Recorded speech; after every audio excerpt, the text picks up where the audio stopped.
بسم الله الرحمن الرحيم. والمرسلات عرفا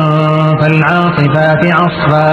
والناشرات نشرا فالفارقات فرقا فالملقيات ذكرا عذرا أو نذرا إنما توعدون لواقع فإذا النجوم طمست وإذا السماء فرجت وإذا الجبال نسفت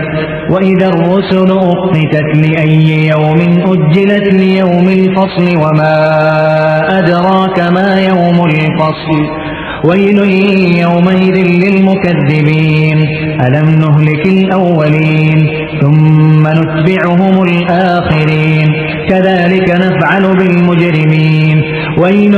يومئذ للمكذبين ألم نخلقكم من ماء مهين فجعلناه في قرار مكين إلى قدر معلوم فقدرنا فنعم القادرون ويل يومئذ للمكذبين ألم نجعل الأرض كفاة أحياء وأمواتا وجعلنا فيها رواسي شامخات وأسقيناكم ماء فراتا ويل يومئذ للمكذبين انطلقوا إلى ما كنتم به تكذبون انطلقوا إلى ظل ذي 3 شعب لا ظليل ولا يغني من اللهب إنها ترمي بشرر كالقصر كأنه جمالة صفر ويل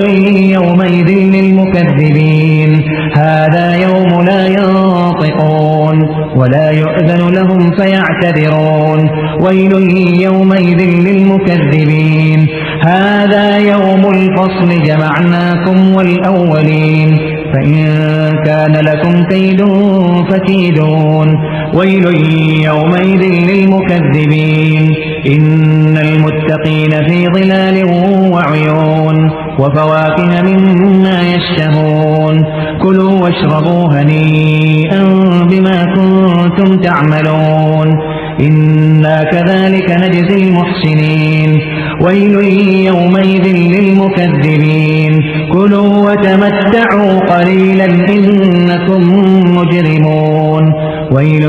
يومئذ للمكذبين وإذا قيل لهم اركعوا لا يركعون ويل